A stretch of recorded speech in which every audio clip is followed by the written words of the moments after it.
ఇప్పుడే మనకు breaking news రావడం జరిగింది.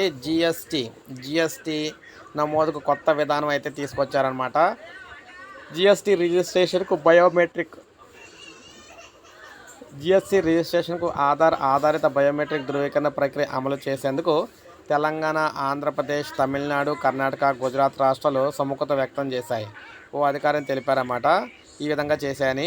ఈ ప్రక్రియ అమలు అంశంపై ఈ నెల ప్రారంభంలో జరిగే కేంద్ర, రాష్ట్ర జిఎస్టీ ఉన్నతాధికారుల జాతీయ సమన్వయ సమావేశంలో చర్చిస్తున్నారు. ప్రస్తుతం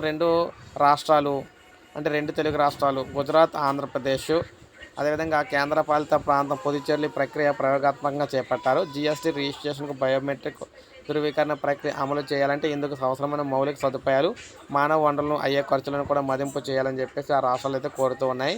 ఇప్పటికే దీనికి సంబంధించిన వివరాలను ఆ రాష్ట్రాలకైతే ఇచ్చామని, దీనిపై మదింపు జరిగాక క్యాబినెట్ ప్రతిపాదిస్తుందని చెప్పారు. ప్రస్తుతం ఓటీపీ ఆధారంగా అయితే జరుగుతున్నాయి. ప్రస్తుతం జిఎస్టీ రిజిస్ట్రేషన్కు దరఖాస్తు చేసుకునే సంస్థల గుర్తింపును ధృవీకరించేందుకు ఓటీపీ ఆధార ధృవీకరణ ప్రక్రియ జిఎస్టీ అధికారులు అయితే అందిస్తూ ఉన్నారు.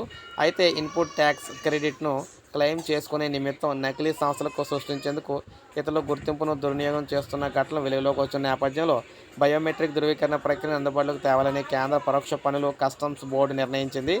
ఈ ప్రక్రియలో జిఎస్టీ రిజిస్ట్రేషన్ కోసం దరఖాస్తు చేసుకున్న వ్యక్తి అనుమానితుడిగా అనిపిస్తే అతని బయోమెట్రిక్స్ను పరిశీలించేందుకు సమీప ఆధార్ కేంద్రానికి వెళ్ళమని కూడా సూచిస్తూ ఉన్నారు. ఏది ఏమైనా రిజిస్ట్రేషన్ ఇక్కడ నుంచి జిఎస్టీ రిజిస్ట్రేషన్కు బయోమెట్రిక్ అయితే తీసుకురాబోతున్నారన్నమాట, వేలిముద్రలు. ఇది మనకి లేటెస్ట్ అప్డేట్. ఒక లైక్ చేయండి, సబ్స్క్రైబ్ చేసుకోవద్దు, మన ఛానల్ సబ్స్క్రైబ్